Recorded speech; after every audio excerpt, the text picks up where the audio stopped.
दुसरीकडे मात्र रायगडचं पालकमंत्रीपद शिवसेनेकडेच येणार असल्याची ठाम भूमिका शिंदे गटाच्या नेत्यांनी घेतली आहे। रायगडच्या पालकमंत्रीपदासंदर्भात 2 दिवसात निर्णय होणार असल्याचं गोगावले म्हणतायत, तर पालकमंत्री आम्हालाच मिळालं पाहिजे अशी मागणी महेंद्र थोरवे यांनी केली आहे। बघूया।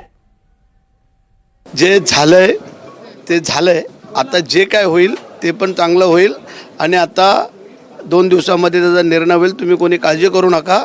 आता आमच्याकडनं फक्त आमच्या खात्याची मीटिंग आहे, त्याच्याबद्दल आम्हाला जरा चर्चा करू दे, मग त्या खात्यात काय मिळतंय ते तुला सांगतो। पालकमंत्री पदावर ठाम आहे।